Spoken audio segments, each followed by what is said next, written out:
But just as Heracles was setting out in the morning, he heard a cow lowing somewhere in the hillside, for Cacus had very foolishly taken one of the cows who had a calf, and left the calf with the herd.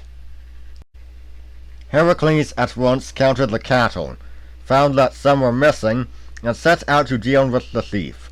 Before long he found the door of the cavern, but Cacus, realizing that he was discovered, hastily broke the chains and balances which should have raised it, and even Heracles could not lift the enormous block of stone and slide it up its grooves.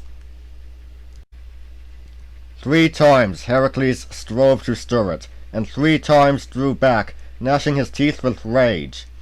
But after the 3rd attempt, as Cacus laughed triumphantly within, Heracles saw that there was a crack in the hillside above the cave.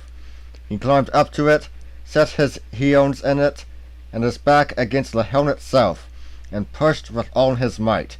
The crack slowly widened, and then with a sudden roar the whole side of the hill slid away, and a great mass of rock went crashing down into the river at the foot. But Heracles landed on the floor of the cavern, which was now open to the light of day for the first time, and rushed to attack Cacus.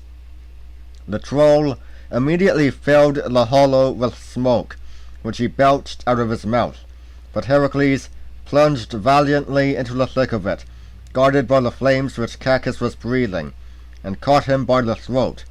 Very soon the fight was over, and Heracles, singed and choking from the smoke, dragged the troll's body out into the open.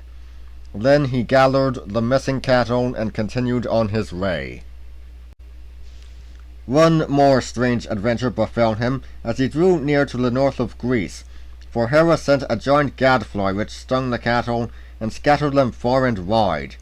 Heracles pursued them relentlessly, and at length, having retrieved nearly all of them, he lay down to rest in a cave somewhere in the hills of the country now called Bulgaria, on the west coast of the Black Sea.